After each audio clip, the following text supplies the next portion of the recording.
Inasahan sa Metro Manila ang 20 pesos kada kilong bigas na ibinebenta ng gobyerno. Makabibili na rin yan sa iba pang bahagi ng Luzon simula bukas. Pero hanggang kailan? Nakatutok si Ivan Mayrina.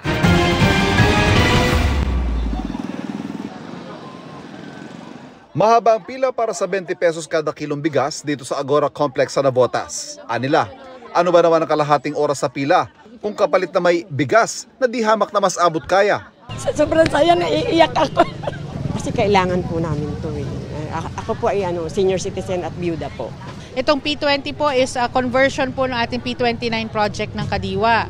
Ikalawang araw ito ng pagbebenta ng murang bigas sa Metro Manila ngayon tapos ang election ban. Ayon sa Malacanang, iniutos ni Pangulong Bongbong Marcos ang pagbebenta sa ilang Kadiwa Center tulad sa DA Central Office sa Quezon City, sa Barangay San Antonio, Parañaque, AMVA Cooperative sa Valenzuela, Bureau of Plant Industry sa Maynila, Kadiwa Center sa Malabon, PNP SPD sa Taguig, Kalentong Market sa Mandaluyong at sa Public Market sa Pasay.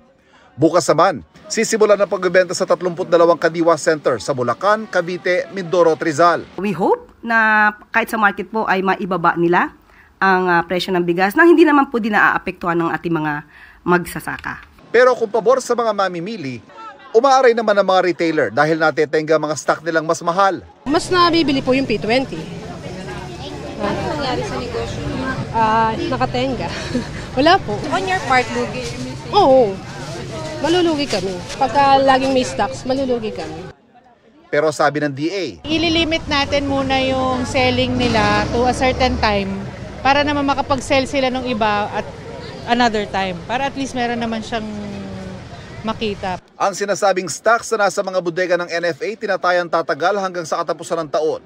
Pwede pa anyang mapalawig yan pero hanggang 5 bilyong pisong subsidiya ang kakailanganin. Definitely po, we're seeing that it's very much sustainable because the supply is sustainable and the funding is sustainable. Nauna lang ibinenta ang 20 pesos kada kilong bigas sa Visayas na todo suportado ng mga lokal na opisyal doon bagong eleksyon.